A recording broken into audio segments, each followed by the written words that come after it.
Um, yeah, this session will be recorded so that everyone doesn't have to scramble to take notes, and I will send it out to everyone who's registered for the session so you can review it. We're also going to be posting it on our Manitoba Women's Institute YouTube channel later on. So my name's Dorothea Gregoire, and I'm with the Woodmore Women's Institute. And today we are very excited to bring Audrey Logan to you to speak about food dehydration. Um, Before we get started, when we were talking a little bit earlier, Audrey had mentioned she'd be very happy for anyone who can and who feels comfortable to have their camera on so that we can talk to some real faces instead of talking into the void. So feel free to turn your camera on if you can, but do keep yourself muted during the presentation. You can definitely raise your hand or speak up if you have a question. Also, if you don't have a microphone or aren't comfortable speaking up, you can pop your question into the chat, and then I'll keep an eye on that, and I can voice those to Audrey as we move along. So this session today is brought to you by our food security workshops. And these have been very generously made possible thanks to a grant we've received from the Sturgeon Community Foundation. So we're always thankful that we can continue to bring these to you, these sessions and these workshops to you both live and now virtually. I'm glad to see everyone. So with no further ado, Audrey, I'm going to pass the stage to you. Thank you very much for having me tonight. I'm so eager to share what I have with you because it's been such a relief for me to go back to our traditional method of food preserving, as well as the benefits from it. And we are in a time of food insecurity for many, myself included in the early years, because even though I had a great career and I was also a dental assistant in training and everything, and I ended up having a severe problem with my hands, and I couldn't hold tools anymore, and so I became disabled from it. And it turns out, back in 1999 when I got here to Winnipeg, and I noticed that um, there wasn't many gardens and very few food initiatives in Winnipeg at the time. So I got involved. But a little bit about me first, maybe. I'm originally from. I was born in Edmonton. My family's from originally from Fort McMurray area, the original peoples up there. But also, it's I was part of what's called the 60 scoop, so I didn't grow up with my birth family. But when I met my birth family, I asked my auntie, "How come I know all this stuff?" And she said, "It's in your blood." And it's just like we all have it. We all have our DNA of our ancestors, no matter if they were doctors, lawyers, debaters, accountants, because my daughter can't grow a bean, but man, she can count them. So there, there must have been an accountant somewhere down the line. And, and so tapping into that, I grew up in foster care, but had many jobs back then. I'm 60 years old now, but I remember when the foster home I was in, they used to just go to the co-op. That was before Safeway and all these big stores came about. And we were still pickling and doing, food security the old way. And it was a Ukrainian foster home. So when we made pierogies, it was not a few, there's a few hundred, almost a couple thousand actually, because all the women would get together in the community and they would all work together, and That's good. we'd buy, a couple hundred pounds of the potatoes and the flour, and everybody chipped in, and everyone, us kids because of our small hands, we can get them pickles in the jars a lot easier than than uh than others, and we all had jobs, and we all had, different levels of things to help out in that food security. So when they made sauerkraut, it was by the 50-gallon barrel. I remember we had the old shaving uh, tool. It was like a box with 3 blades over the big barrel, and cutting up cabbage and carrots and all kinds of things. And so I'm glad I grew up in that time, because um, a lot of this knowledge and food security I already been practicing, and a lot of the young people I do stuff with now, they're all into it. They make their own sauerkraut, their own sourdough. They're right involved in food security initiatives, and loving it. The flavor of the foods when they make their own, just to see their eyeballs just go, oh my God, I didn't know, Saskatoon juice could taste like this, or the meat could taste so good when it's just in the slow cooker. And so, uh, I share that with a lot of young people, and as well as even in schools. I do talks with schools on, because I teach about Indigenous farming as well as Indigenous food preserving, and because it's become a way of life for me. Um, Back in 2003, I was in bed, 310 pounds, diabetic, very disabled. Of course, on disability, we're getting $3.95 a day for food, and that's not enough to get healthy food. And then I remembered, it kind of took me back to how I did grow up.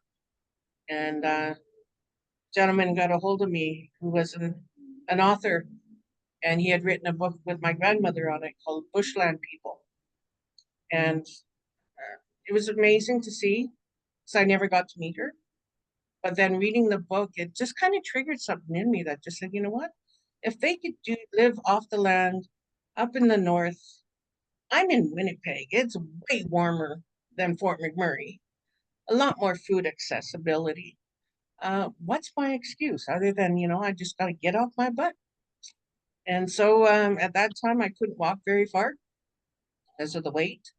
But I found a local neighbor who she had a front yard that they weren't using. And even though it was west facing and with the tree, I asked if I could just slowly convert it into a permaculture or traditional uh, method of gardening. And she goes, oh, yeah, we're too busy. Go ahead. And so I did, and just started slow. And, uh, and then I got involved with a group in West Broadway called Good Food Club, with the West Broadway Community Organization, because they were putting in a park, and it's on 200 Yonge Street. And they asked for the community members to be part of it, because even though it's a city park, it's under the management of the West Broadway organization under land stewardship. And so I did. And with many other people in the community, we planted everything in the park, from grapes, Saskatoons. That little pine tree I planted that was only a foot tall is now 20 feet tall. I've been back there now to bring it back to what it used to look like. And so uh, once I started getting involved in these groups and started getting involved with community organizations that were starting up new food adventures, such as what's now called the Manitoba um, Food Matters, as well as the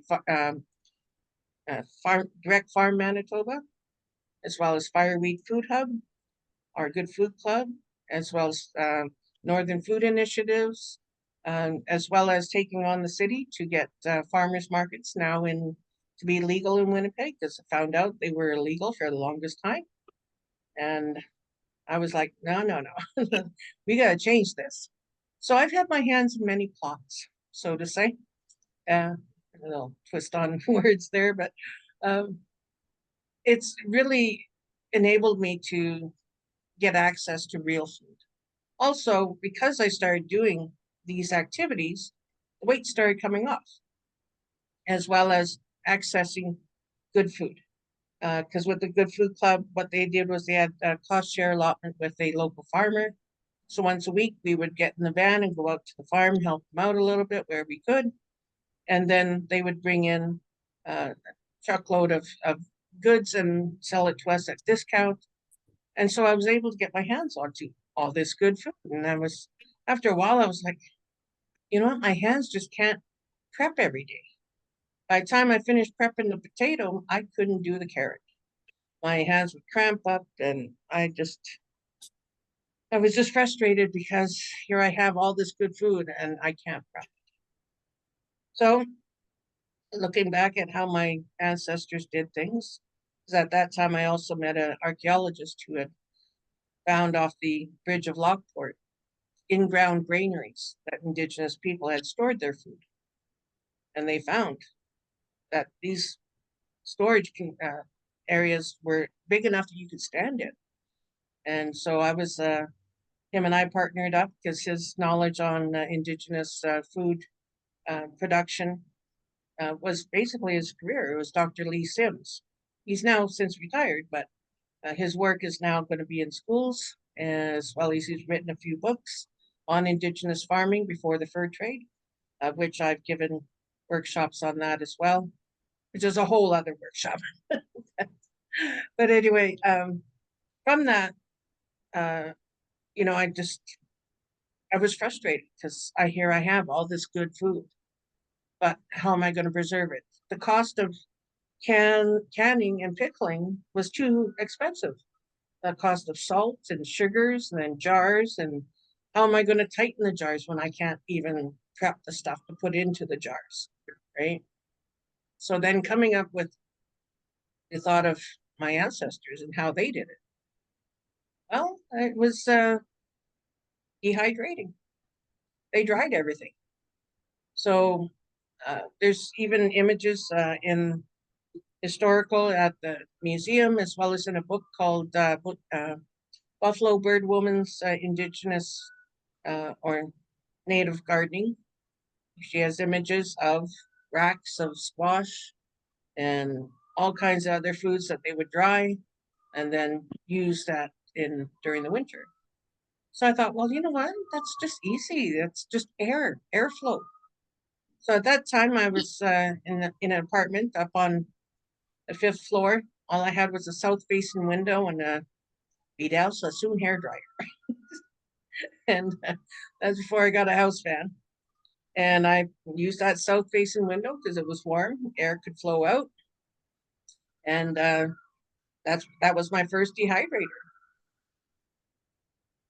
Sorry about the sound out there, but anyway, I started to dry my stuff, and I found it was so much easier. And all I had to do was put it in a jar.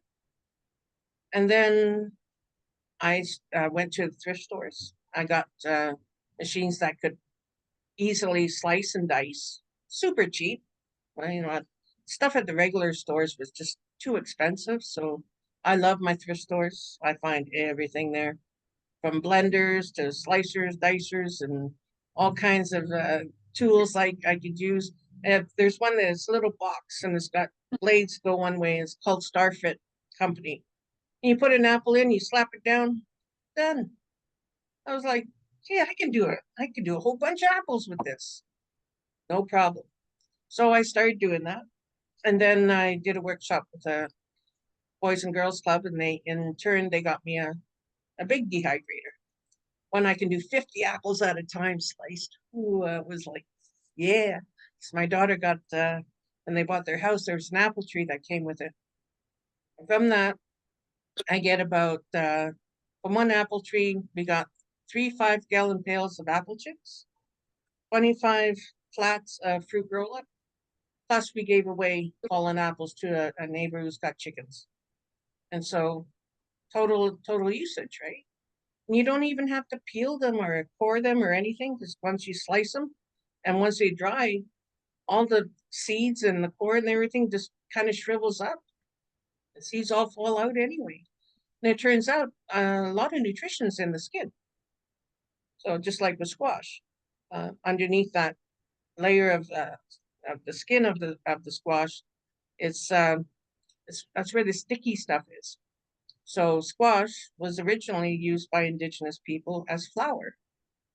And since I was always having a problem with wheat, I started using squash flour instead. And oh my goodness, the flavor, the taste, the texture, and it's like an egg substitute as well because it binds as long as you keep that layer underneath the skin. And that's why I don't bother skinning mine or peeling it. What for? That's for nutrition. They find is all right underneath the skin. The rest of it's more starch and such. But so anyway, I started doing that, and I found that well, I didn't have to do it all the time because one year my young farmer he decided that they were going to he was going to go back to school, so he was like, well, this is my last year. He says, I got a bunch of purple carrots. I said, how many do you want? I said, give me 40 pounds. He's like, what? Well, I figured, 40 pounds. Well, that should last me a little while. Well, that was almost 8 years ago. I'm only halfway through them. So I don't have to do potato or carrots now for another 7 years, I'm sure. Because that one machine, it sliced it, and the other one, it diced it. The other machine dried it. All I did was have a nap in between. And so I go to bed and then I put things in the dehydrator. I get up, it's all done. And so I started doing more with that. And then some of my young friends noticed and they were like, hey, Audrey, why don't you have a Facebook page and post all this? Because, it's good food security. And I was like, okay. So I call it Dehydration Nations. It's on Facebook. And I post all the things that we've been dehydrating. And then the young ones came up with a little, what they called a zine. You remember these when we were young, just like a little magazine.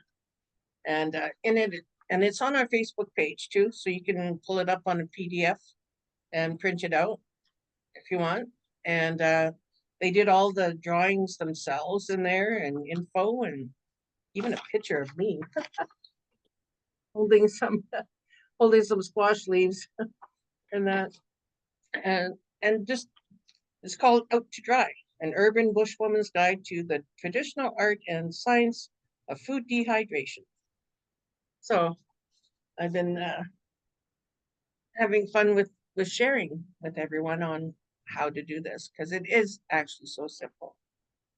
People wonder, well, doesn't it take a lot of time, a lot of work? Well, actually, no. As I shared with the carrot aspect, I did 40 pounds at 1 year. I am still got carrots. So if I started doing bigger batches. Last year, I got 16 baskets of strawberries. I won't need strawberries for 5 years, if not more. And what I do to rehydrate them, in the morning, I go in my kitchen and in my jars, I have stuff. I have a little cup and I put all my different dried goods in, from dried mushrooms. Here I got my beef broth from my bone broth I made. I just dehydrated it, got my own bouillon. Now I know what's in it too. It's none of the things that I can't even pronounce. I've looked at ones in the store going, I can't even pronounce you. I'm not using you. But my own, I can do that. And then I go and I put in my slow cooker and I add hot water. Go for a nap. I get up an hour later and I got soup. It all rehydrates. It pulls all that moisture from your water into the dried goods. And when you look at the stuff you get from the store that's in a box, what is it? What is it? Dried goods, right? So I'm just making my own dried goods, but without all the boxes, without all the cans. So I don't have any garbage. I take garbage out maybe once a year, if that, because I got no more packaging. The only thing I buy from the store now is toilet paper. So I haven't been in a store, relied upon a store now since 2003. And it feels great because, middle of winter comes and goes, storms, pandemics, and I don't have to worry about going to the store or transportation to get to the store because my store is right here in my kitchen. So my shelf unit, I've got about 300 jars, yes. and a few extra uh, containers that I've had extra of. Because I was at my daughter's one time and was looking on her counter, and she had this little jar. Anyone ever have smoothies? You know, when the smoothie craze was and is still on, where they have all these, greens that they dried and they put it into a blender with whatever liquid, and they drink their smoothie and get their vitamins from it. So I'm looking at it and it's going, beets and beet leaves and was it spinach and kale and all these other greens. And I'm like, how much did you pay for this little jar of smoothie mix? She goes, $40, Mom. I said, whoa, I got a 5-gallon pail of that stuff. She's like, what? Well, yeah. So this is my veggie flour. I vacuum sealed this one because, like I said, I had a 5-gallon pail of it. I can't eat all of that all at once. So I started just vacuum sealing them. And this is what, 3 cups worth.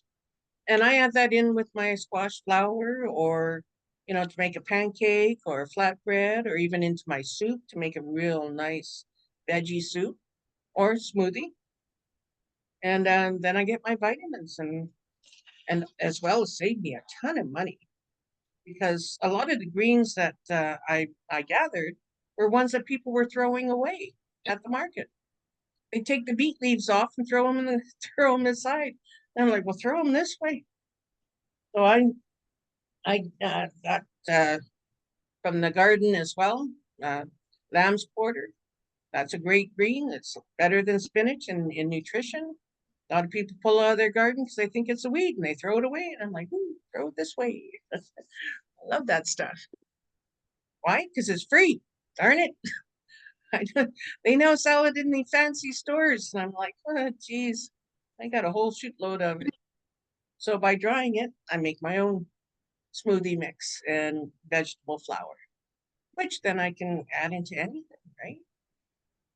And so with the squash flour, I got a jar of this one. This is actually about 5 big pumpkins because last year someone gave me 5 big pumpkins. Well, not overly big. I'd say about a foot across. So I sliced them and then I just dried them, tossed them in the Vitamix, powdered them, put them back through the dehydrator to make sure they were dry.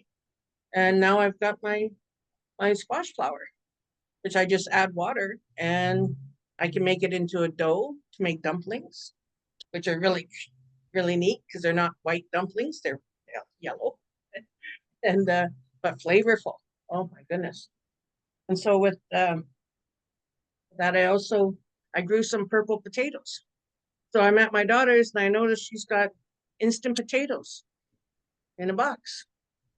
Well, I got my own instant potatoes in a jar, but these ones are purple ones. They're expensive, right? But I had grown these in some pots, and so I made my own. It's the only thing you do have to cook is potatoes, because they have a tannin in them. So those ones I cooked ahead of time, and then I just you can slice them, or I like the smaller the slice, the quicker it is to dry. And so I dried them, and then there again, tossed them in the blender or Vitamix, whichever one you got. I lucked out and someone gave me a Vitamix because they didn't know what to do with it. And I was like, oh boy, I'll put that thing to work. And so I do. And so I have my own, I just add hot water to a couple tablespoons of that, and I've got instant mashed potatoes, right? Same with other potatoes you can do. You can just slice them if you want for like scallop potatoes. You see it in a box. Well, if you make your own, you don't have to have a box, right? I just put them into a jar, which I got a lot of jars, but I started now just vacuum sealing and putting them in other containers because it will last me a long time. Now, science has found that with dehydrating, because these young ones went and did some research for me, and they found that if you pickle or can things, because of adding of sugars, salts, and vinegars and the heat process, you can lose 60 to 80% of nutrition from your product. I'm like, well, no, I'm too cheap. That's too much. But with dehydrating, you only lose 14 because all you're doing is removing moisture. And I was like, wow, that works for me. Then, of course, I had some people say, well, how much does it cost to run a dehydrator? Well, most things take that the maximum 8 hours. Other than eggs, eggs do take a lot longer, but we did the calculations. So on the back of the machine, it had the energy guide. Went online, asked, there you can calculate how much it would cost to run it for 24 hours. $1. So that means I can get 3 whole crops of stuff done in 24-hour time for $1. Well, that saves me a heck of a lot of time as well as money because your stove, every time you turn that on, that's a lot more money to turn on a 220 volt. And a stove where you have to watch because you can burn and, you know, a lot more problems with it. Whereas my dehydrator, like I said, I'll load it up at night, turn it on, go to bed, get up in the morning, it's all dry. So I dry my fish, I dry my meat, my veggies, my leafy greens, my herbs. Oh, and I make best garlic powder ever. But I'm on the FODMAP thing, so I can't have the garlic itself. But what I did last year was I juiced it. So what I did was I put it through the Vitamix, and then I hung it up, put it through a strainer type thing, got all the juice out, and then dehydrated the juice. And this is so potent that you don't only need an eighth of what your recipe calls for. How I know that is because my daughter made the mistake of using some when she was making her pizza dough. And she, I guess, ran out of her garlic powder from the store, and she used the same amount. And when I came in the house, the whole house smelled like garlic. She's like, "Mom, you and your garlic powder." She said, "Everything smells like garlic now." I said, "Well, I warned you, it's powerful stuff." As it turns out, the stuff you're buying in the store has been cut with flour. That's why I was also reacting to it. Because me being gluten sensitive, I was reacting to the flour. And because they use flour as a means so that way it doesn't clump, make it so that way it's pourable, it cuts it, right? And I don't like getting ripped off like that. To me, that's being ripped off. You know, that's not real garlic powder if it's mixed with everything else. And because they only put a small amount, they don't have to list it. So, making my own. This is about 10 heads of juice. And then the pulp that was left over, I dried that and I gave it to some friends as a gift. So I got 2 products from it, gifting to others, as well as the juice, which actually doesn't hurt my stomach. So I love that part. And like I said, it's strong. And because my food is so strong, because it's so pure, I only eat once a day. I don't even eat 3 times a day. I tried, and the second day my tummy was so full. I was like, because the body's taking time to absorb all that pure nutrition, right? So I only have to eat once a day, and which is great because it saves me on dishes, saves me on prepping. I just put everything in the slow cooker, turn it on, like I said, go for a nap. I get up and I have my lunch, and I'm done. But the amount it saves me is tremendous. There's no way I could afford all this food if I didn't dehydrate it. Well, I was given some canned food one time, which anyone that knows me knows I don't eat canned food, but I don't even didn't even have a can opener to call my daughter. So you got one of them can opener things? And I don't got one, but someone gave me some canned tomato soup. So I was looking at it and it was almost, at its time, anything. So, so what did I do? I dehydrated it. And because when you dehydrate from the can, it actually makes it like a fruit roll up. So what I can do though is because if you dehydrate tomatoes that are fresh from the garden and that kind of thing. It's more of a powder, which then I can make it into a tomato paste, add more water. I got tomato soup. But if it's from a can, because they put a lot of sugar and salts in it, it makes it more gummy, as one could say. So it's more like a fruit roll up, right? But I figure, hey, it still works, right? Still saves me money, and I'm not about to throw anything away. So now it's been preserved this way. It can last. Science has found that it can last up to 50 years if stored properly. And when we say stored properly, as long as no moisture or heat gets to it. So for moisture, I was thinking, well, what did our people use? Well, we use clay balls. You can get those little clay balls at, even at plant stores and that, the little clay balls that they use for plants, or you can make some. But what I found was a friend who always gets all kinds of dog treats and other things, and you see these little packages in your sometimes medicine and other things, and it's called desiccate oxygen absorbing packages. So it absorbs any moisture. She gives me all of her little packages. I got a big ass bag of them. So what do? I toss them in my jar. You might be able to see one in there with the potatoes, and that makes sure that no moisture gets in, right? Because I'm opening up my containers to use them. So if it's humid out, possibility of humidity getting in, I don't have to worry about that because I got all these packages. You can buy them online now too. I found it's called desiccate packages. I think for $5 for 100 of them.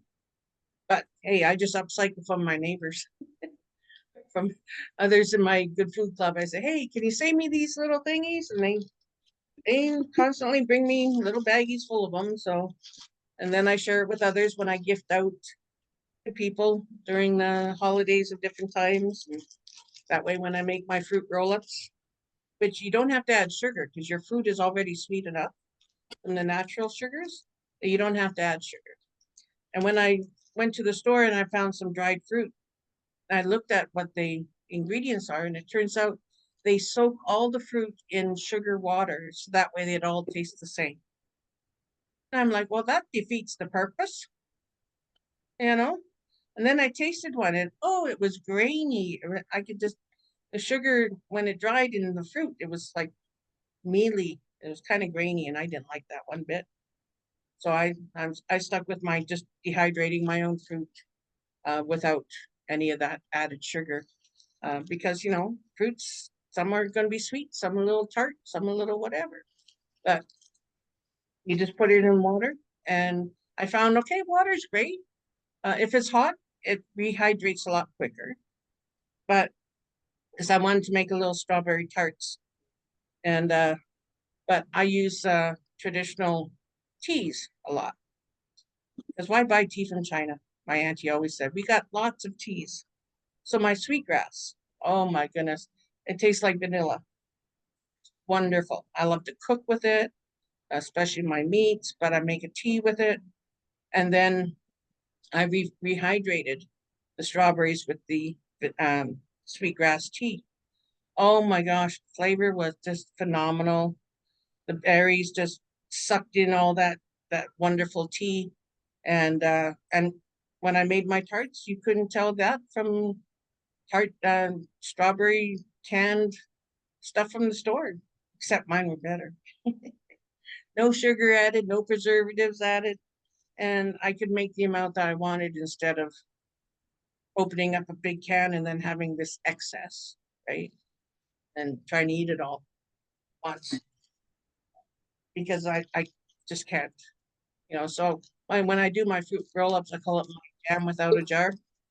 Because all I have to do is take a piece off, put it in a little bit of warm water or tea, and rehydrate it, and it's back to jam. And just put that on my stuff, and I instantly have my jam without a jar. Because a jar of jam for me If you get the organic stuff, within a week it goes bad because there's no preservatives, right? So no, um, it's a lot easier for me to just have my own fruit, dehydrate it, and have it as that. And then someone gave me a bunch of zucchini, and I already had a lot of squash flowers. So I was like, I got enough squash flower to last me 5 years more. I think about 10 years actually.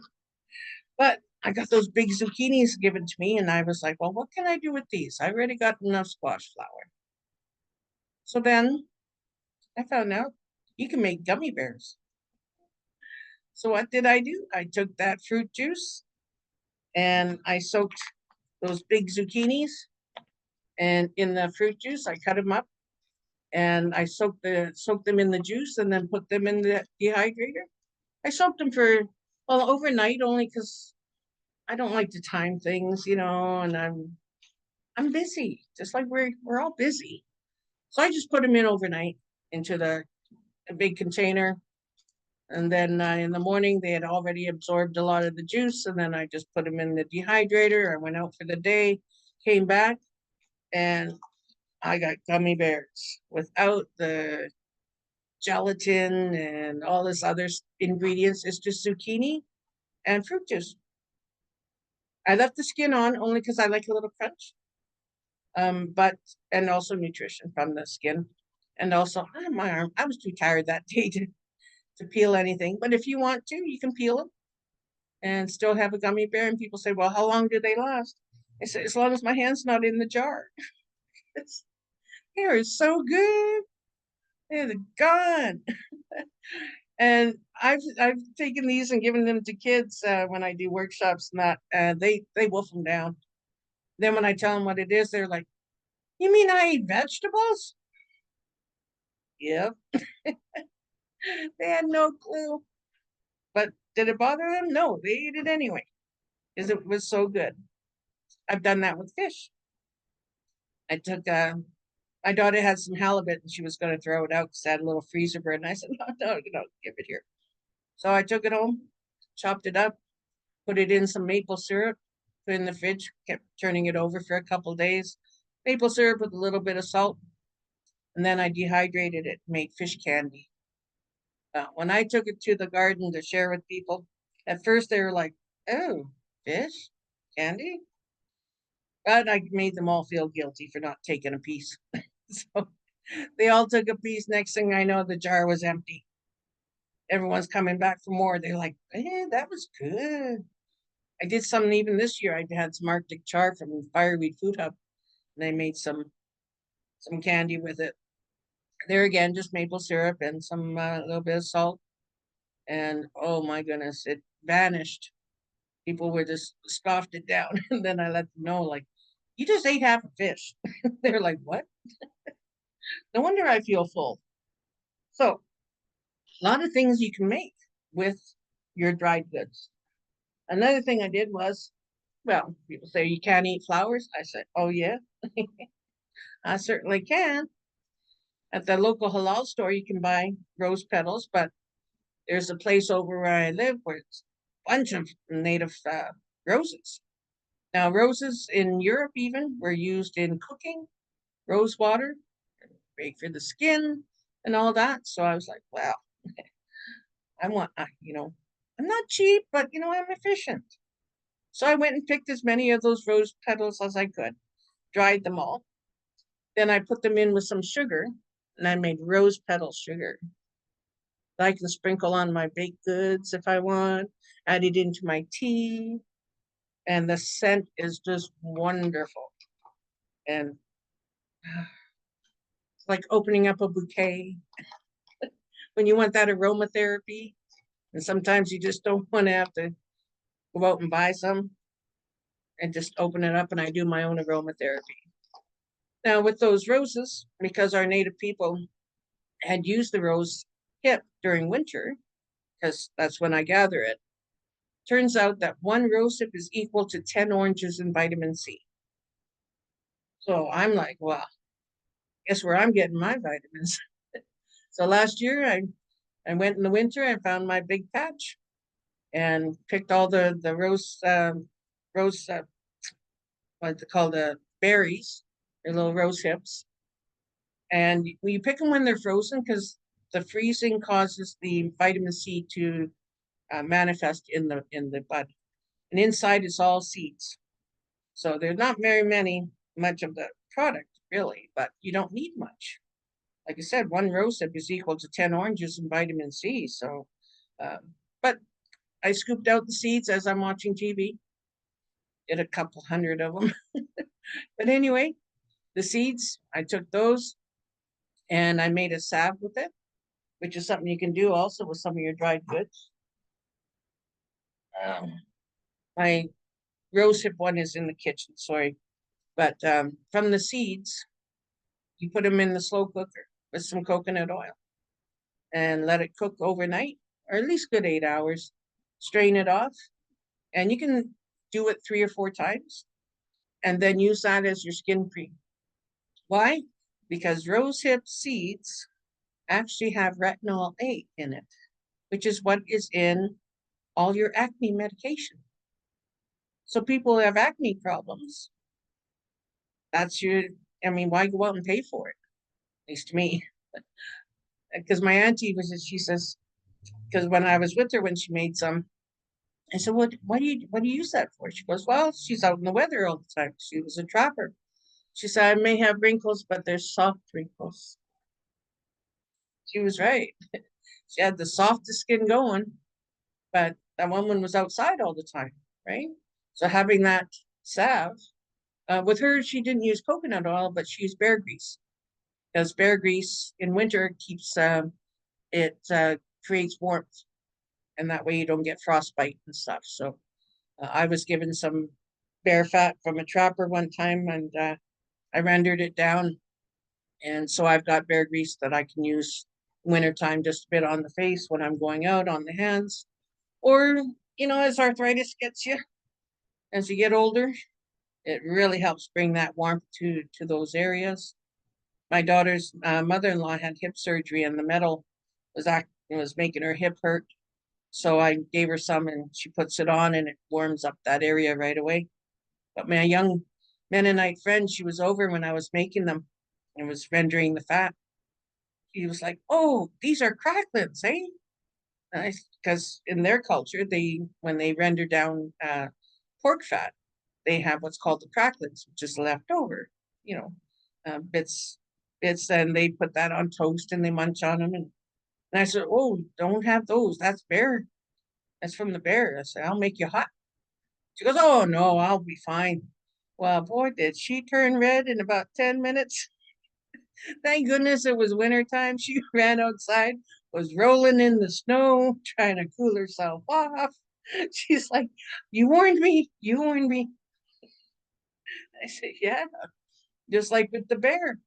It keeps the bear warm. It's bear fat, right? So you ingest it, it's going to warm you up." Yeah, and she didn't do that after.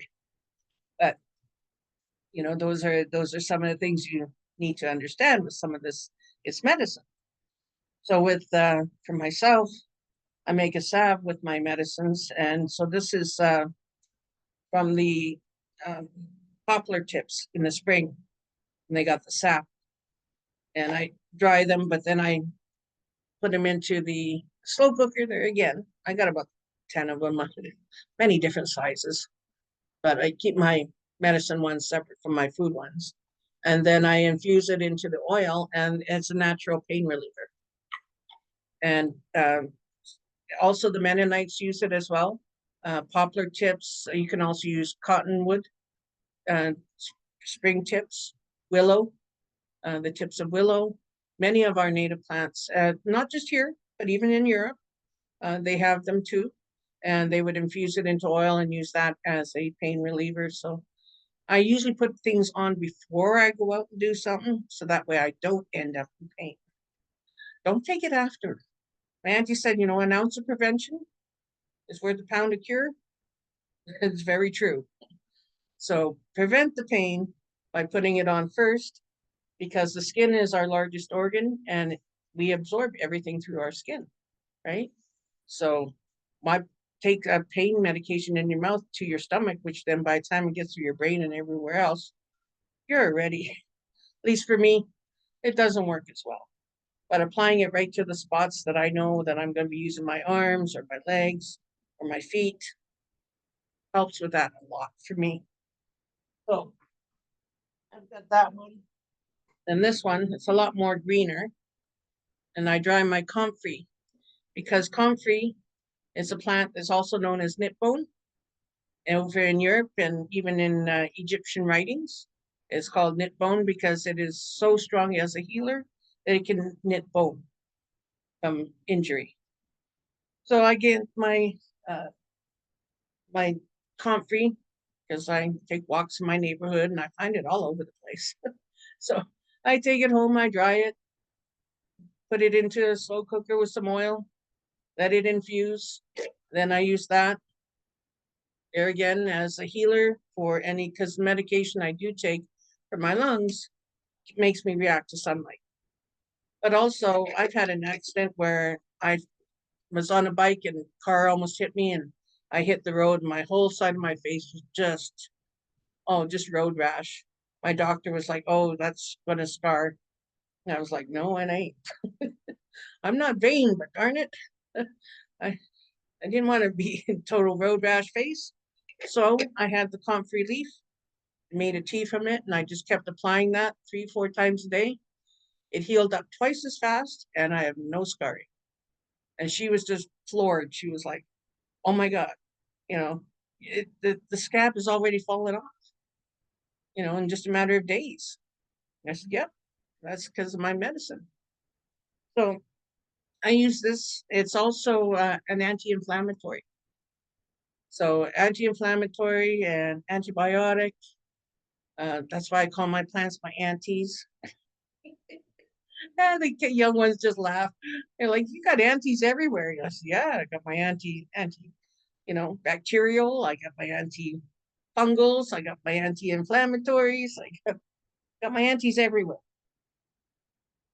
So that's what I use when I dry my medicines.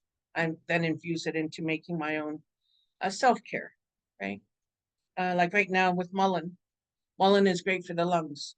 It's my lung specialist. I was diagnosed 5 years, well, first day of pandemic, I was diagnosed with pulmonary fibrosis from stomach acid from my gastric issue I had. And he says, "You're a candidate for a double lung transplant. You got to be on this medication, and it will get you a few extra years. Usually, once you get diagnosed, you got 5 years. With medication, you might last a little longer. But my last test this spring, my numbers have not changed since I was first diagnosed." So he's like, "What are you using?" So I told him, I said, "Mullein. Mullein is for respiratory. They even use it in Russia for their lung patients. So mullein grows all over the place. Everyone calls it a weed. Eh, I gather it and I put it in my tea. I have today. I have at least 1 or 2 cups. And in the tea, I just put about a teaspoon, but that helps open up the lungs. And so that way I don't have to go as quick. Because my brother had the same lung condition and he passed away in January. But he didn't believe in using the traditional medicines, right? So hopefully I get a few more years with my grandkids, you know. So that helps. It's been helping me a lot using those traditional plants. Same as eucalyptus. Now you can buy it in at Rexall. Eucalyptus oil opens up the lungs too. My daughter one time she sprayed that Febreze stuff in the living room, and I walked in and I just seized right up. I couldn't breathe. I ran in the kitchen, and luckily I had a little bottle at her place with the eucalyptus oil, and quickly boiled some water, put it in, and breathed that in, and it opened me up. And I was able to breathe again. But yeah, she got rid of that Febreze. So you can buy it at the Rexall. Peppermint oil will do the same. Peppermint is a coolant. So I put it in, infuse it into my oil, coconut oil, and put that on before on a hot day. and that'll keep your skin cool. Put it on where your jugular is and inner legs and where your veins are showing most, and it cools the blood. That's also why after dinner mints were mint, because it calms the stomach acids. So, um, these plants were used constantly, and mice don't like them. Mice do not like mint. So with that oil, I just put some in a spritz bottle and used to spritz it around, and no mice will come in my place. Okay, so that's why in England, all their homes used to have a good foot of mint all the way around their house, because mice won't cross it. I've seen it. I've seen a mouse literally go out over the screen and go around a piece of mint that was leaning against the screen. And so I told my daughter, we got to put this all the way around the house. She goes, yeah, okay. And yeah, we have no mice problems. And so I share that with people. You can even, that too is sold at Rexall. You can get a bottle of it. Oh, I got some here. It's only like $13. Same with the eucalyptus. Just about 10 drops into a half a liter or about a cup of water and spritz that around. That also cleans the air. But because it's a coolant, you have to be cautious. There's a young friend of mine, she came home one time after freezing it outside, and she put some in her bath because she thought, oh, she'd have the aromatherapy of mint, not realizing it was going to make her colder. She almost went into hypothermia. And she was upset because she's like, why didn't they put that on the... I said, the bottle's this big. How much warning do you need to say, it's a coolant. It's going to cool you down. So it was a learning thing for her. But yeah, so don't put it in if you want to be warm. But if you want to cool down from a hot day, a few drops in your bath, that'll cool you right down. So using all these things have saved me a lot of money, a lot of packaging, a lot of time. Now I can spend my time, doing other things. Like, now with the big screen TVs and my daughter got me, I can watch all kinds of movies and videos. I can do my sewing. I make coats and other things from scarves and all.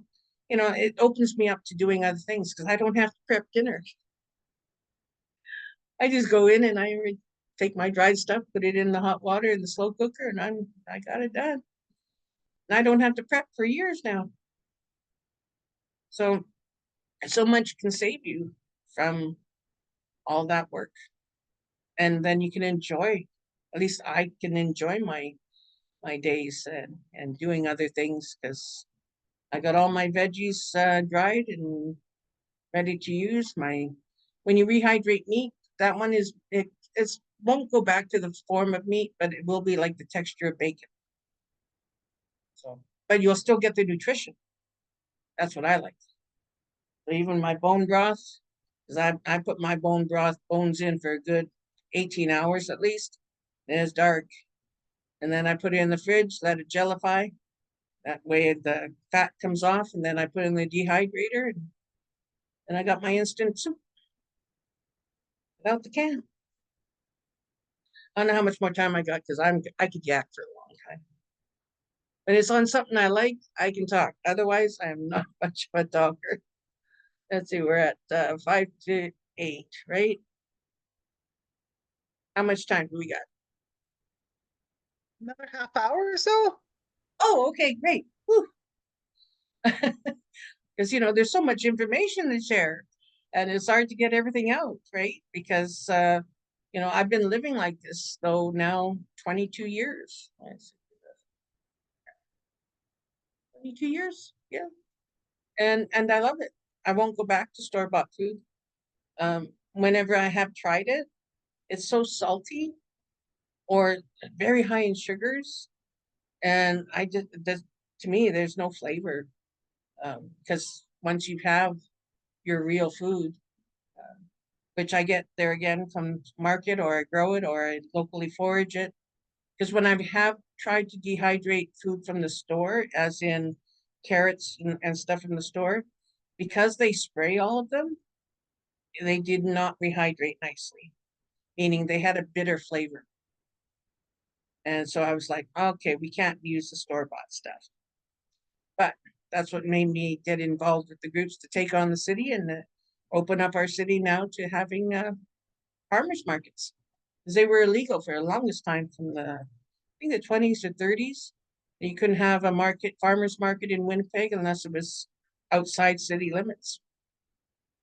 So we took on the city, we changed that, and now we got markets every day somewhere within the city. In West Broadway, it's every Wednesday, 3 to 6. And then there's Wolseley every Tuesday and Thursday. There's one up here in North Kildonan at the Bronx on Saturdays. There's also in East St. Paul. Now you can go online and you can find a whole list of all the local farmers markets, as well as all the local orchards. That's where I get my berries. I got some coming. I got about 30 pounds of Hascaps coming next week. Because this year, I found what's called a fruit juicer. And what it is, and they sell for like $300. And when I first saw online, I was like, oh, that's too pricey for me. Well, wouldn't you know it? I, I went into the thrift store about 3 weeks ago, and what was sitting on the shelf? A fruit steamer, $20. Guess what I was taking home? Man, I put them berries into there. And what it is water on the bottom. And then the next level is it's kind of like a bun pan. It's got a hole in the center. And then the top one is got like a strainer, and that's where you put your fruit. So then that steam goes through that little hole and it steams the juice and it falls back down. And then that one has like a little hole with the tube, and then you can drain off the juice. Wow. Oh my gosh. I got a whole new level of preserve because I did up some Saskatoons, and that fruit juice was dynamite. No sugar added. It was pure juice.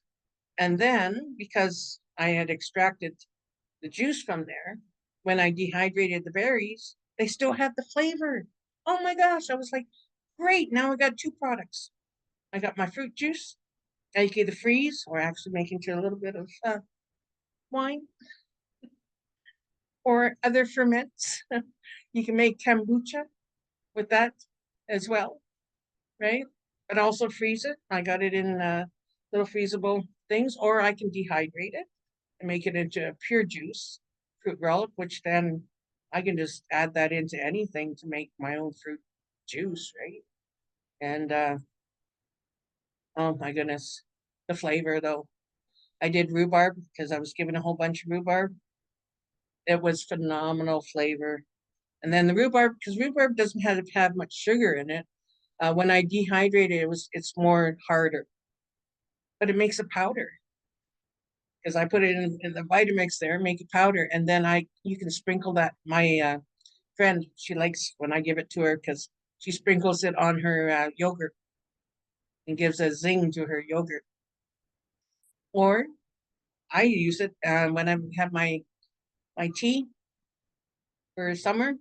And I put it around the rim of the glass, so every time I take a sip, I get that little zing of the rhubarb. I mean, I'm gourmet, man. Isn't that normal in my kitchen, so to say? But then my friend, this other lady, she likes to use it on her muffins. So when she puts the butter on her muffins and she brings those muffins out, she sprinkles the top with a bit of that rhubarb powder. Ooh. She goes, she said, I use too much of it because man, I need more. So I said, well, bring it on down. I'll dehydrate it for you. But now I'm going to juice it first and get extra product from it as well. So I can give her some rhubarb juice, but also the dried goods of the dried rhubarb. And then it expands your whole list of foods, right? And as well as the fun in using it, whether it's making your, like right now I've got sugar that I put those petals of the peony flowers. So a lady I go to for my deep tissue massage, I asked her, so are you doing anything with your peonies? I noticed they're starting to fall off. She goes, no. So I pull out my clippers. She goes, do you travel with your clippers? Oh yeah. Oh yeah. Have clippers will travel, man. I got a bag too. Because I'm a forager. I filled up my bag with all the rose petals. And as I'm sitting listening, watching the news, I take the petals off and I layer it into a big jar with sugar. Now I'm going to have my flavored peony sugar to add to my tea or to my baked goods or whatever. I mean, I go out and pay for outrageous prices for rose sugar or, you know, any of the other ones, and I can make my own. Okay. Okay. So maybe I should take some questions here before we run out of time. 8 o'clock. I noticed there was one question that came up. Yeah, in the chat, there's a question. Kim's asking, what types of dehydrators do you recommend? She has a round one with racks. She'd like to dehydrate liquids. Um, well, with that, you can, I've seen those ones. Now you could either, what I use sometimes is you can get at Dollarama those silicone mats, then just cut a hole in the center, right?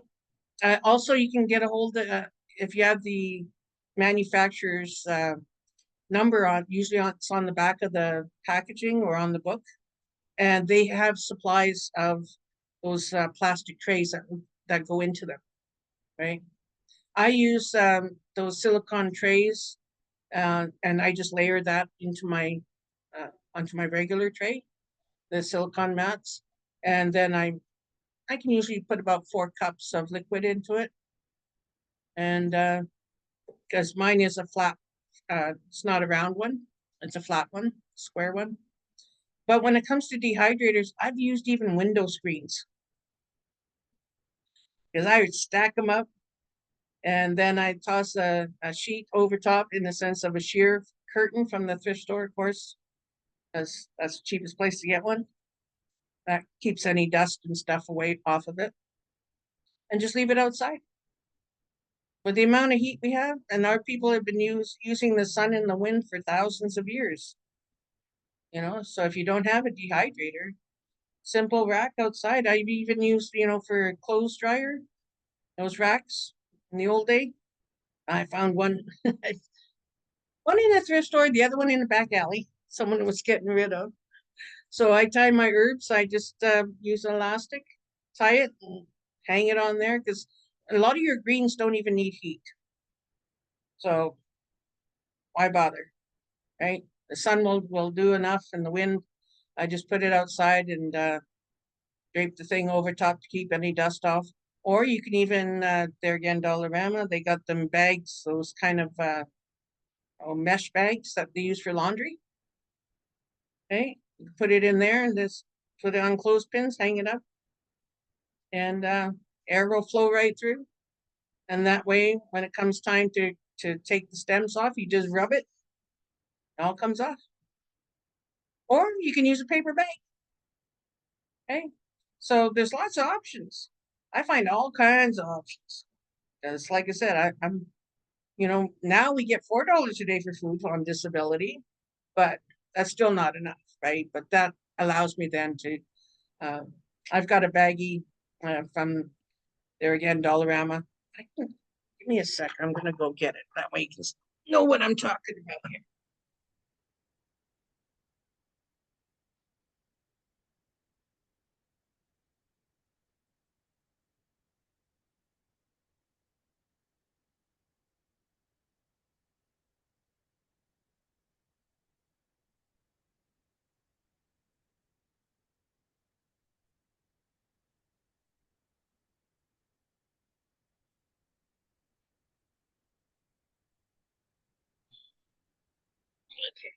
Okay.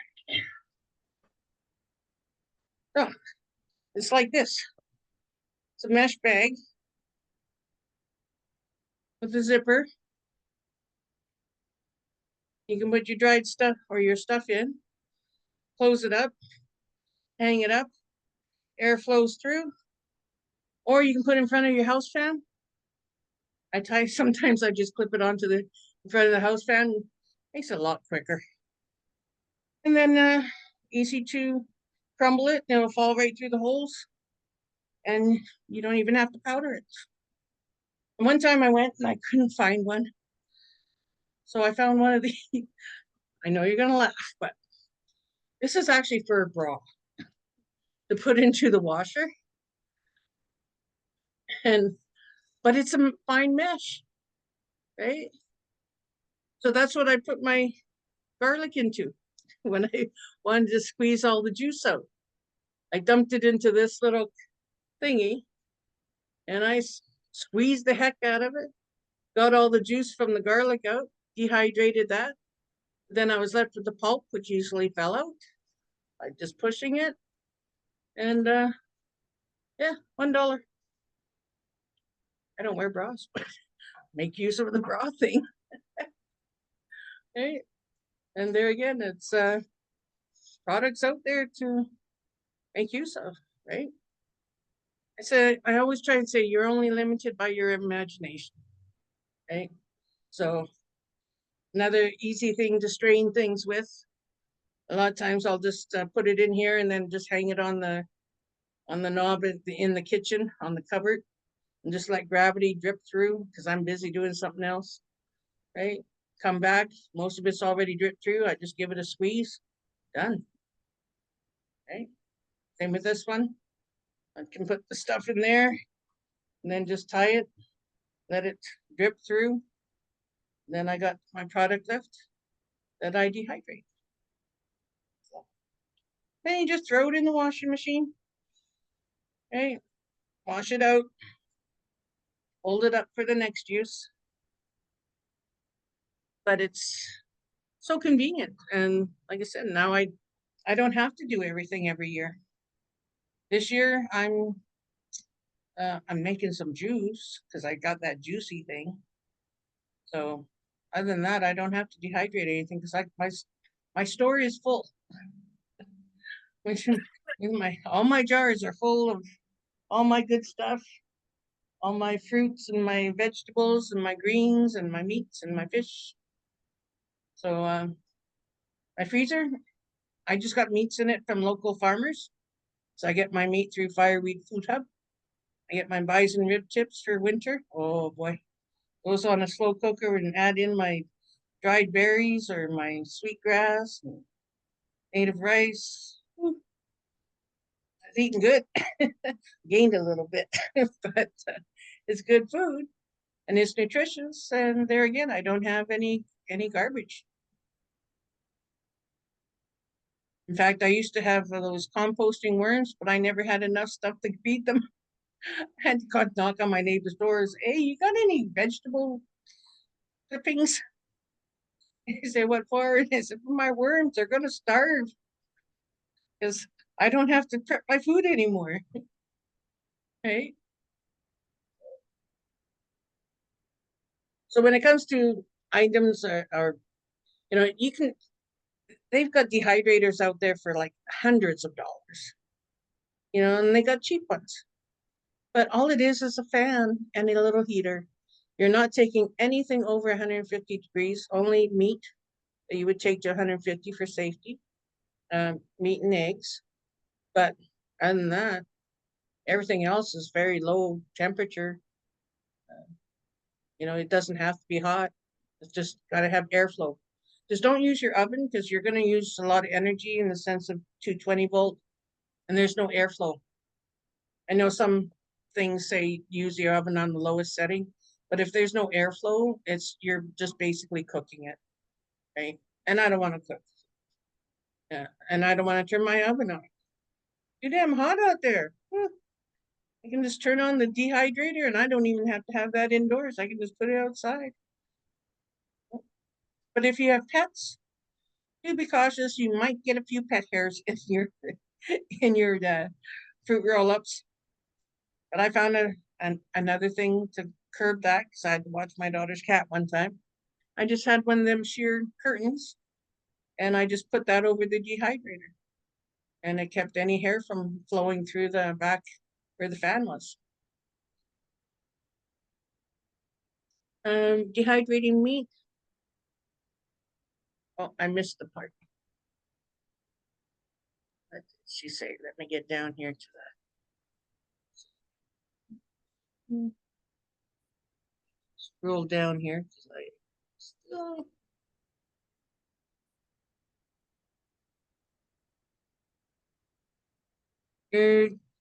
Yours doesn't have a temperature display.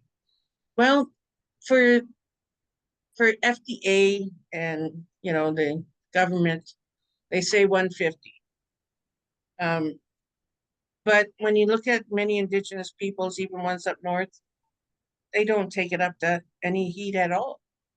A lot of times just having a regular, just a heater close by or just, a warm house. And it matters where your meat's coming from.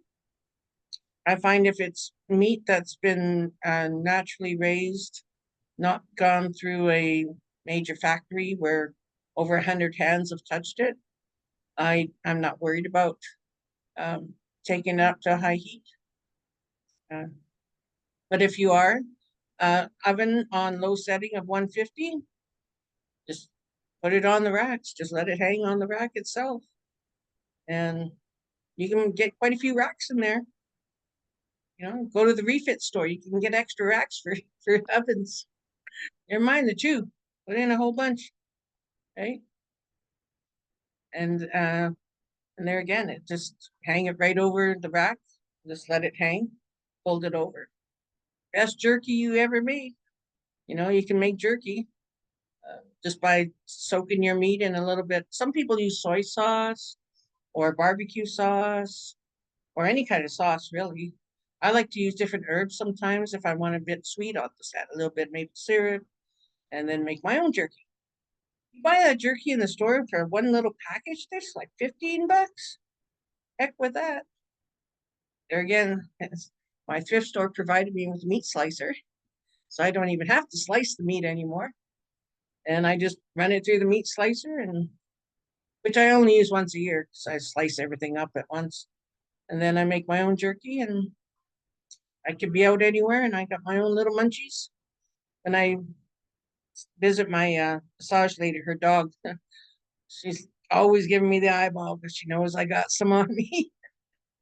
And if I don't have on me, I did only happen once. She just gave me the stink eye. Like, you did not bring me my treat. It's like, oh, darn. So I make sure I have some in my pocket. And there again, jerky will last for years. It's just dried meat with, whatever salt and sugars or seasonings you want on it. And a few years ago, we got an award from the Indigenous Environmental Group from Edmonton, and they sent us $2,500. That was second year of the pandemic, and I was talking with my young friends about it. And I said, well, what are we going to do with it? We can buy people some food. But then I got the idea, how about we get some dehydrators? So I got a hold of the Northern Food Initiative and got them to ask communities in their area who would like a dehydrator. 13 communities asked for one. So we got a hold of Cabela's. Said, hey, can you give us a deal on 13 of them? Wouldn't you know what they did? Not just a deal, but also all the extra racks to go with it for trays and everything, and shipping. They also shipped them all to all the communities. So for that $2,500, 13 communities got a machine, as well as all the stuff to go with it. And I've been in contact with some of those because they're mostly remote communities. And one lady says that thing is on nonstop.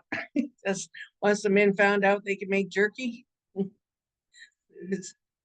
that was it. That thing's been constantly signed out, as well as for their gardens and because to ship jars and ship sugar and salt, too pricey to ship it by plane or to come on a winter road to get it, right?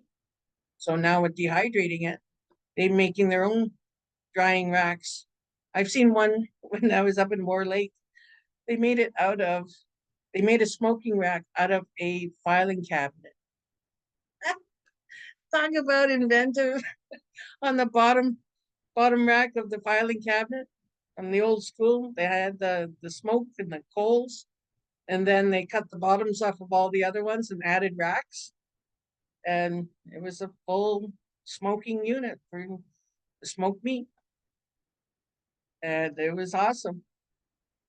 And one time here in Wolseley, I had a one of them. It was just the cabinet of from an old sewing machine. It was already gutted, so I just put dowels in there, and then we had a little fire pit going, and I had a local tree came down, a maple tree. So I took the bark off, soaked it in water, and then we put that on the coals, created that smoke. Well, that meat, everyone thought we were making bacon. And I had extra time, so I threw some veggies on there to dry. Well, whenever I cooked them up, it smelled like I was making bacon. It was like, you're eating bacon a lot. I said, no, that's my veggies. I just smoked them with some maple bark, and it smells like bacon, but it actually is my zucchini. So you can make your zucchini smell like and seem like bacon. That's all bacon is. Bacon without the maple, it's not going to taste like what you buy in the store of bacon, right? But they use in the store, they use the chemical maple syrup. I don't like that. Makes my tummy hurt. So a lot of trees coming down. You just hit up them maples, take a bit of bark off, let it soak a little bit. Or for smoking meat outdoors, you use that what they call pithy wood. It's wood that's all kind of falling apart, and it's called pith because it's a young friend. She got some from accidentally got some pithy wood at 7-Eleven one time. She was like, "This thing just keeps smoking. It's not burning." And I said, "Yeah, because you got pithy wood. They ripped you off in one sense, but she." I said, in another, you can smoke your meat with it. As the smoke from the wood actually cures the meat and preserves it. So I got some brisket from the Dogs Run farm this week. Guess what I'm going to be smoking in my backyard next week, this winter. Yeah, some nice smoked brisket. Because my son-in-law listened to me about trimming the apple tree, so now we got apple chips. So it'll be apple smoked meat. Oh, that's gonna be good. Yeah, whenever I cook something up, people are like, "What are you doing? You're making my mouth water." So I teach at the at Spirit Park on Sundays. We have the garden there, and from 10 till usually about 11:30, 12, sometimes 1. But I'm there on Sundays at 10 o'clock till snow flies. And we have the front 10 plots we plant for the community. So anyone going through is allowed to pick the beans and zucchinis and peas that we planted for them, as well as the Saskatoons and the grapes that we got there. We got, this year we had some Hascap. They're still small, but we'll be getting more berries in, put more berry plants, because sometimes our plants kind of walk off. So we just plant more. What the heck, right? But that's where I do my teachings as well on how to plant your garden without using the method of tilling. We use mulch, and we don't have to water our garden because we have the mulch on the soil, as well as seeding. So this week we're going to be seeding bush beans, and we seed the bush beans in August, and by October I got wonderful beans, nice and fresh. So I share how you can seed throughout the whole year. You don't have to just seed once. I've done zucchini in middle of July, and you couldn't tell it from the one that I planted in May. Within a month, they were the same size and they were putting out. So that's why Native people knew that you could plant constantly. In the fall, after last hard frost, I plant the whole garden. Come springtime, everything comes up on its own anyway. Saves me a lot of time, right? And then I don't have to worry about missing a window because the garden's already planted. So this year on September 13th at Harvest Moon Festival, they've asked me to come talk about seeding the garden in the fall and winter, what I call winter seeding. And so I'll share with people how you can, because your seeds need to get stratification. And in order for a seed to germinate, it needs to have the seed coat break open.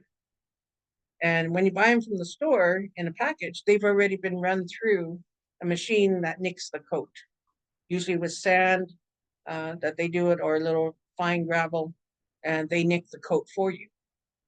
But if you have natural seed, it needs to go through either a freeze thaw, or through the stomach of an animal in order to break open that seed coat to germinate.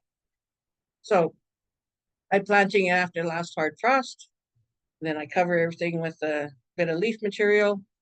They stratify and they come right up. I've done it even in the middle of winter. Because people say, well, I went to the seed saving thing and I found some seeds and now I can't plant because it's all snow. Well, you know what? There's another easy way to do it. It's an ice cube tray. Fill it a little bit with water, put your seeds in, add some more water, let them freeze. Then in the springtime, take those out and just toss them where you want them to grow. Just push them in the ground, they'll come up. They've gone through their freeze thaw, right? So, and that's how I end up guerrilla gardening, kind of. Sometimes I have extra ice cubes, and I'm like taking a walk, tossing them in empty lots down the back, down by the river when I'm going for a river walk. So sometimes you'll find some squash growing down there, or sunflowers, or other things. And now that my daughter got some property out in Lebow, I'll be hitting that place up. We already found a lot of good plants there that people didn't even know about at previous owners. So yeah, it's lots of fun. So I'm seeding all the time. What I do like to do though, I like to pre-soak my seeds. If you pre-soak them, it gives them kind of a head start, for moisture in the soil. So usually about 12 hours before I plant them, or 24, matters of what my timing's like. Just let them sit in water overnight, and my next day they swell up. And you can even just use beans from the store. I've done that. Just get a bag of beans from the store, the red beans or yellow beans and that. Soak them, toss them in the ground. They'll all sprout. Same as lentils. You know, there's. I'm not cheap, but I'm efficient, and I don't like to give my money out. I like to be able to use it for other things, like taking my grandkids out for dinner or to get myself a little treat of something, right? Or thrift stores. Oh gosh, I gotta stop thrifting. I don't need anything more. I got enough. But I can't say that because for me to run into that fruit steamer, wow, what a deal. Okay. So hopefully I've stimulated some thoughts on ways you can preserve your goods this year, as well as make your own fruit roll-ups and your own preserves in that way. And like I said, I haven't been a need for a store other than for toilet paper. That one I haven't figured out. I still got to buy toilet paper. But my daughter buys me a big thing once a year, and I'm good. But other than that, I don't have to go to the store. And accessing your meats, even eggs through Fireweed Food Hub. I get a case of eggs. You can either dry them, or what I've done even is get some of those silicone bags from the Dollarama, and then I whip them up about 6 and toss them in there and put them in the freezer. You can freeze eggs. Yeah, they don't have to be in the shell. I just break them open, put them in there, and then put them in the freezer. I still got about 5 or 6 more packages. So I won't need to do another case until, well, give it another month. Then and a case is about $70 and you get about 15 dozen in a case. So why not? Right? There again, I don't have to go out to the store in winter. I just go in my freezer, take out my eggs, they'll thaw out within an hour, and I got scrambled eggs or eggs for baking or whatever. Right? Yep. I learned a lot from Bubba's and many others that I've done foodstuffs with when I was young, as well as with young people I'm sharing it with now. Yeah, they're starting to do it. I got a young man that he's a single dad, and when he was his baby was little, with all the dried food that he had, it was easy to quickly make baby food.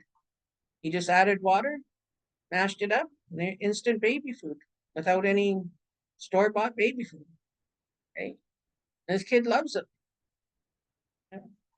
So when when it comes to fruit roll-ups, he doesn't have to worry about the sugar in it or the packaging, because he knows it's from fruit that he's gathered. And as him and I go out and gather the sour cherries, and there's a lady with a plum tree down on Maryland. There's apple tree down the street. There's raspberries galore out there. At Spirit Park, we got 90 feet of grapes. You know, there's fruit all over the place. Just go for a walk. Half the time, the people have it in the yard, they don't even know what it is or don't want it. So I knock, leave a note in their mailbox. Hey, I'll clean up all the apples for you if you let me have some, and I'll even bring you back some. And I've never had anyone say no. In fact, I've had people say, please come and get some, because we don't want to have to throw it out in the garbage, right? Because they don't use it. But I do. Then I give it out to whoever and that needs. And when you watch a kid eat those apple chips and they're like, there's no sugar in this? Oh my God. I said, yes, but be careful. There's 5 pieces of that apple chips. That's a whole apple. Goes, oh, okay. Because my daughter's friend, I gave her some apple chips in a bread bag. I warned her. I said, 5 pieces is a whole apple, so be careful. And she didn't listen.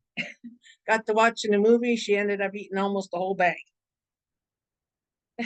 You can guess what happened. She was hitting the can for a few days. She was going like a goose. She said, you warned me, but they were so good. She said, I ate the whole bag. I said, that was 30 apples worth. No wonder you're loose as a goose. And she got her fiber clean out, that's for sure. But a good lesson learned in another sense too, right? So you don't need much of it because it's going to rehydrate and it's going to fill you up. Right? So that's the other part of it. It tastes so good, you just want to eat more of it sometimes when you're not used to it. But because of my body's used to it, I know how much to have, right? So like my zucchini gummy bears, you know, I know about 10 pieces are like, you know, a good piece of zucchini. That's more than enough for my body to absorb that energy, and the energy you get from it too. Ooh, when you eat pure food like that. So I make pemmican as well with my dried meat and berries, and I gave some to a guy when I was up north. He goes, "Hey, I heard you got some stuff. Make me feel frisky." He says, "I'm kind of depressed and got nothing to do." So I gave him some pemmican. He came back to me the next day. He goes, "Oh my God." He said, "I had so much energy. I had to go out and go for a walk." He said, I had to burn it off." He said, "And I just put a little bit in my cheek, like you said, and just let it rehydrate slowly." And but that's what got the voyeurs through the fur trade, was the pemmican. There's actually a pemmican war here in Manitoba, where because the Northwest group stole 200 bags of pemmican from the Hudson's Bay Company. Back then, a bag of pemmican was 200 pounds, because they would, instead of having to stop to cook for the men when you're on a big boat with all these furs, they just put a piece of pemmican in their mouth and they keep going, right? There's a big drive to get all them furs down to be sold and taken over to Europe, right? So the people of the Sandy Salto were the ones who did most of the pemmican making for the Hudson's Bay Company and the Northwest Company. So from one bison, and with the berries, it would fill a 200-pound sack of pemmican. So I don't need that much, so I make mine in small batches. But when I'm out and about and I'm feeling a little peckish because I don't eat from McDonald's and all those places, I'll just take a little piece out, put it in my mouth. Young friend, he made some of his own. He's a vegan. So instead he used bean powder instead of the meat. And he added mushrooms and berries and goes, oh my God, I was biking and all of a sudden this flood of the taste of blueberries filled my mouth, and then mushroom and then bean. And because it was like a whole experience going for that bike ride. He said, but the energy he got from it, he was a peddling like, he said, I went further than I was supposed to. He said, but then I had to turn back and come home. I had to pop some more pemmican. So he'd have the energy to get back because he pedaled so far.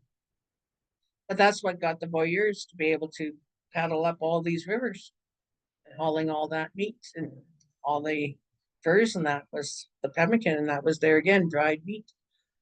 So Native people had been using Winnipeg was one of the trading spots, and they found that actually the archaeologists, he found it in the pots of many people up north, even that there was dried squash was prepared in those pots, and beans and mountain goat. You guys have no mountain goats here, okay? So where did it come from? Alberta. So our native trade routes used to go right across Canada through the United States. That's corn's been in Canada for over 10,000 years. So whenever you eat tomatoes, potatoes, peanuts, corn, beans, squash, did I say potatoes? Yeah. Peppers and some melons, those all originated in North America. Same with sunflower seeds. The rest of the world didn't have those until Europeans came. So,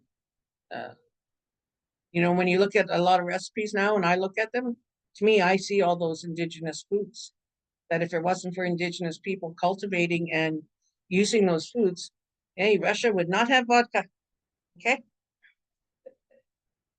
there were no potatoes in Russia.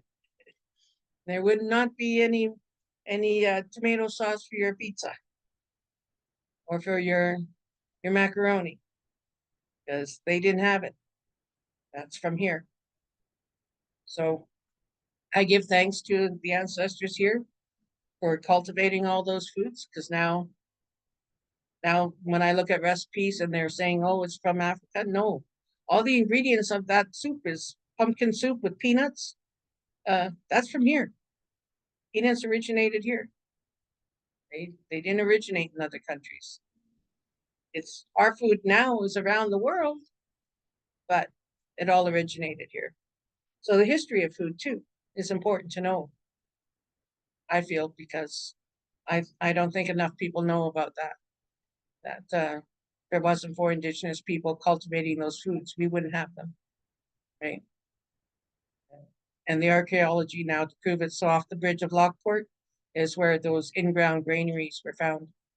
And now the archaeological sign and site is there. I was given some of the soil from that dig site, and it's estimated to be 1,200 years ago, and it smells like cinnamon.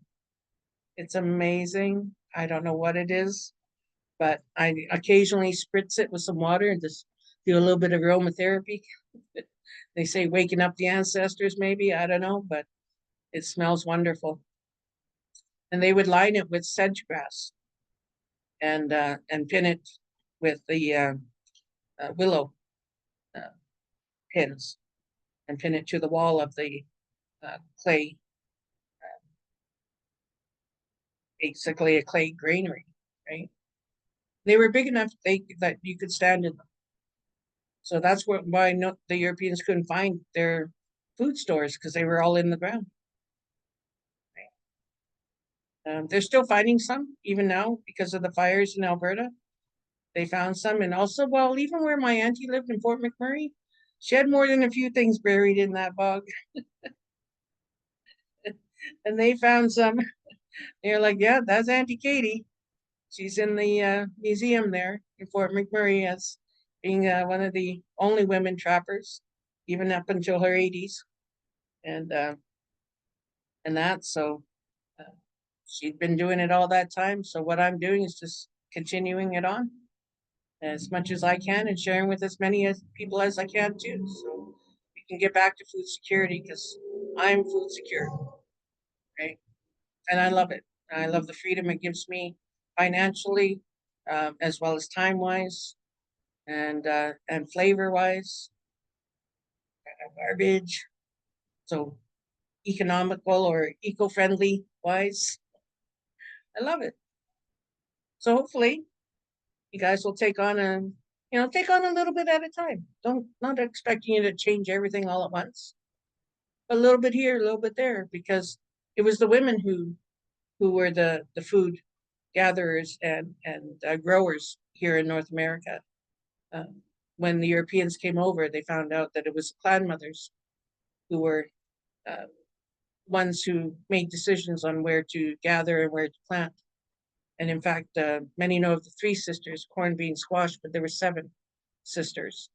So there's corn, bean, squash, sunflower, sunroot, tobacco, and then you. You're the seventh sister. You're part of the equation. And so they all help each other in the garden and in growing, as well as the women were the ones who controlled that aspect of the land here was how much to plant, how much to grow, how much was for trade. That was all done by the clan mothers. Okay. Patriarchy got rid of that, but uh, it's coming back. You know, women are reclaiming, and even with we now have clan mothers who are coming back to power and exerting those rights again, and it's a wonderful thing. And I got two granddaughters, and my daughter's very independent. My son-in-law found out, and so and he tries to tell her no. She says, "Yeah, right. She's going to do it anyway. She's already done all the research on it. She's confident in what she does. So, and she wants Highland cattle, of all things. Hmm, awesome. So, more power to her for that, and as well as when we walk her land, we'll find all the different plants and medicines and such that they'll be able to keep and preserve. So I'm looking forward to that, as well as all the young people that I've been sharing this knowledge with. I know they're going to carry it on. I've already got videos out with the West Broadway organization on traditional stories, if you ever want to check them out. And also with the Aki Center, I've done videos with them. There again, there's about 13 stories on all have to do with food uh, and how the Indigenous people, by watching the animals and watching the plants, knew what to do to preserve them as well as to harvest. Like maple syrup, how do you know when the trees are running, right? When you watch the squirrel. When the squirrel's hanging upside down on the branch, he's checking for the sap. So when the squirrel's checking for the sap, that's when the sap is running. That's when you tap the trees. Okay. So that's when I tap. And they found because of our climate change, they now have to tap 2 weeks earlier. There again, they're watching that squirrel. So okay. Let's see. I can keep talking, so you gotta stop me. No, that's good. Any other questions? Liz, I thought I saw your hand up once. Did you have a question? Yeah, I guess I did. Well, first of all, Audrey, it was a very interesting presentation. And like you, I'm gluten sensitive. And I was interested in the squash flour. If you baked with it, is it similar to like rice flour or anything in baked goods? I find it's better because it holds better. Because it's like an egg substitute because of its binding power and that. And I just love it so much better. I make it more like a flatbread, like tortilla. So I can just add water and let it sit for a little bit and absorb that. And then I make it a little ball and flatten it out with just a saucer, push down, flatten it out, toss it on the griddle, both sides. I got a best tortilla wrap going. Oh, well, and you mentioned the fact that you learned how to make pierogies, and I've done that too. And there's only one flour so far that I found that I can use to make the dough. And I gather that maybe might be a little bit too coarse for that type of thing. Well, that's where the squash flour is fine for that. It is, eh? Oh yeah, Oh, you good. put it through the blender, through the Vitamix powder. That's puppy up real good. Like this is. I'm just gonna put my finger in. It's really fine, Okay. right? Yes. And so when I even with the potato flour, right? And I can mix the two, and you just gotta let it sit a little bit to absorb the moisture. Right. And it's if you ever had box mashed potatoes, they're smooth as can be, right? So that's basically you would just dehydrate the vegetables, so to speak, and Yep. then just pulverize it.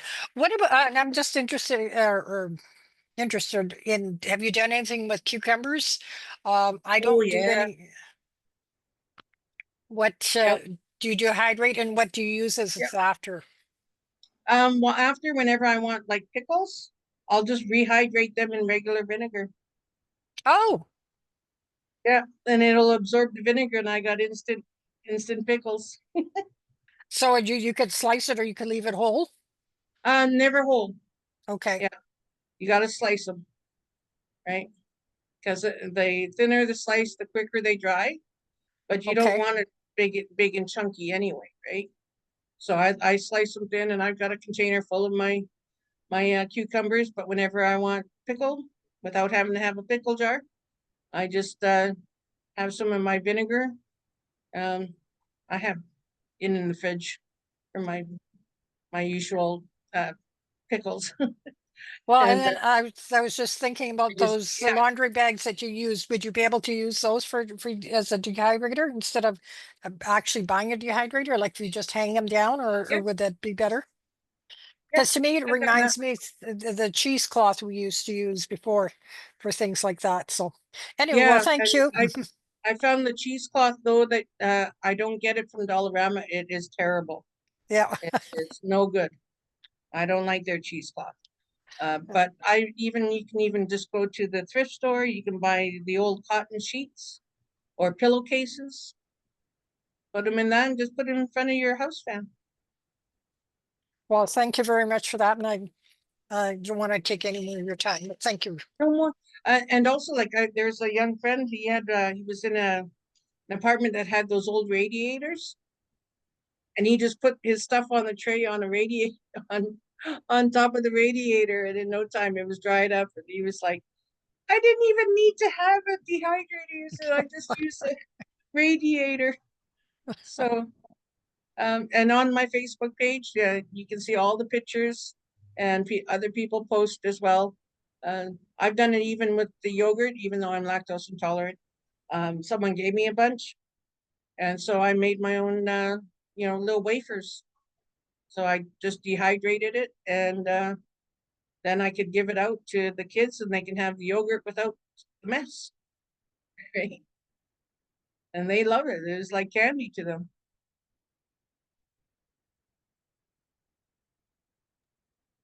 Okay. Well, Awesome. I hopefully filled your ears and gave you things to think about and to share. And yeah, I just love the freedom it gives me. And hopefully you'll find some freedom with it too. Definitely. That was amazing. and very inspiring. And I think I'd be surprised if not everyone here is going to go home and try something. We have fans going all the time at my house, so might as well hang some kind of food in front of it and make use of Yeah. those fans anyway, seeing we're running them anyway. Quite Exactly, right? You know, and you're running a fan, and there again, it's not going to take more than $1 for a 24-hour run, you know, and so you just get one of them clothing rack thingies so you can pop up and put your stuff in front of it, and you got it. There you go, instant dehydrator. yeah.